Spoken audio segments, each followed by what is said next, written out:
बिस्मिल्लाहिर्रहमानिर्रहीम। हमारे बचपन की वो अफवाहें जो आज भी हमें याद आती हैं, तो फिर चलें मिलकर वो अफवाहें वो यादें ताज़ा करते हैं।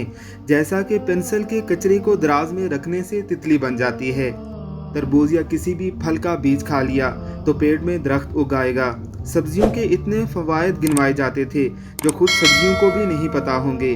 चांद पर बुढ़िया चरखा चला रही है, चांदनी रात में परियां आएंगी।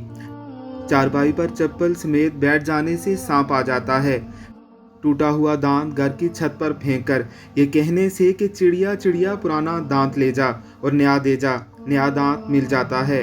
टीचर की कुर्सी पर बैठोगे तो फेल हो जाओगे। लड़ाई लड़ाई माफ़ करो, अल्लाह दा घर साफ करो। कैंची को खाली चलाने से घर में लड़ाई होती है। आलतू जलालतू आई बिला को टालतू बोलने से टीचर नहीं मारेगी। नमक गिरते ही पानी बहाओ वरना क़यामत के दिन पलकों से उठाना पड़ेगा। मगरब से पहले अपने अपने घरों को चले जाओ, क्योंकि मगरब के बाद सरकटा निकलता है और वो बच्चों को मार देता है। टूटा हुआ दांत तकिए के नीचे रखोगे तो पैसे मिलेंगे।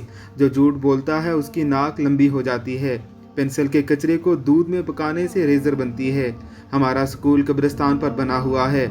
झूठ बोलोगे तो जुबान काली हो जाएगी। हालांकि बज़ाहिर ये भी एक झूठ था। मछली खाने के बाद पानी मत पीना वरना वो पेट में तैरेगी। कोई आपके ऊपर से फलांगेगा तो आपका कद छोटा रह जाएगा। इतनी तो हमने बता दी हैं। इसमें मज़ीद इजाफा करने के लिए आप भी कमेंट बॉक्स में कोई ऐसी बात ज़रूर लिखिएगा।